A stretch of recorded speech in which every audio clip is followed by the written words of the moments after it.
Happy Tuesday, friends. Well, friends, today is Tuesday. Yes, yes, yes. And I get to remind you that you can choose not just today on a Tuesday, but each and every single day of the week. Well, friends, one of the things that we get to choose is we get to choose to clap for others. Man, we get to choose to stop hating, to celebrate, emulate, and congratulate others.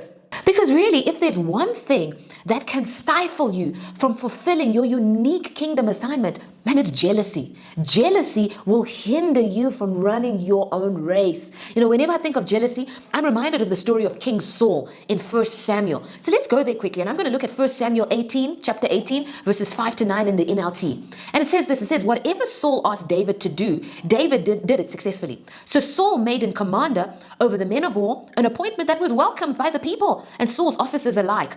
When the victorious Israelite army was returning home after David had killed the Philistine, in other words, after David had killed Goliath, the story says women from all the towns of Israel came out to meet King Saul. And it says the women sang and they danced for joy with tambourines and cymbals. And this was their song. They said, Saul has killed his thousands, David his 10,000s. This made Saul very angry. What is this? He said, they credited David with 10,000s and me with only thousands. Next time, they'll be making him their king. So from that time on, Saul kept a jealous eye on David. Now, this story really fascinates me because really, Saul had really played the biggest part in the defeat of Goliath. I mean, let's just think about it. If Saul hadn't allowed David to go out and fight Goliath, man, that giant beast of a man would still be terrorizing the nation of Israel, right? And so really what Saul should have been doing is Saul should have been celebrating David's victory, David's successes, like the women in the village were doing. But we all know how the story went. Instead of celebrating, instead of rejoicing, Saul became a hater. And of course, we know that from that day onwards, from the day he chose jealousy, from the day he chose to be a hater, you know, the story says that he began to deteriorate in terms of power, in terms of influence over the nation of Israel. You see, friends, one of the key characteristics that all truly great leaders, all truly lasting leaders possess is that they have learned how to celebrate the success of others. They have learned the importance of the saying, don't hate, celebrate, emulate, and congratulate. Friends, a truly great leader has come to understand that until it's my turn, I'm going to keep clapping for others. Because friends, you will never manifest in your life what you're not willing to celebrate, what you're not willing to clap for. Every time you hate on someone for achieving what you want to achieve, every time you hate on someone for having what you yourself want to have, what you're doing is you're subconsciously programming your mind against that very same thing. And so the question you're probably asking is, well, what do I do when someone else gets promoted and I don't? What do I do when someone has a baby and I've always been wanting to have a baby? What do I do when someone starts doing really well in the ministry and man, I'm kind of stuck in the same old place? Well, friends, I have a 3-step process for you. Number 1, don't hate.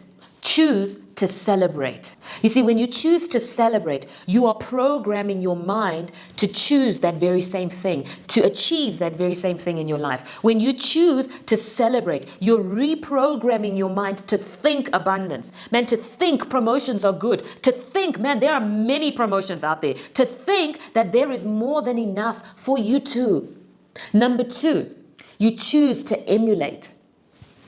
If someone got promoted and you didn't, maybe there's something that that person is doing that you could be doing too. And so when you choose to emulate, you're choosing to be open-minded about new ideas, new thoughts, new ways of doing things.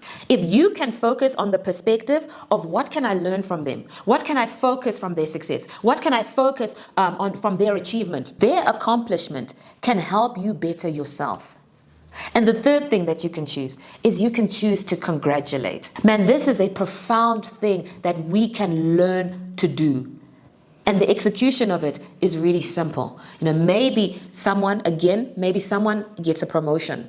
Someone achieves something. Someone is able to accomplish something. Well, you can simply call them to say congratulations.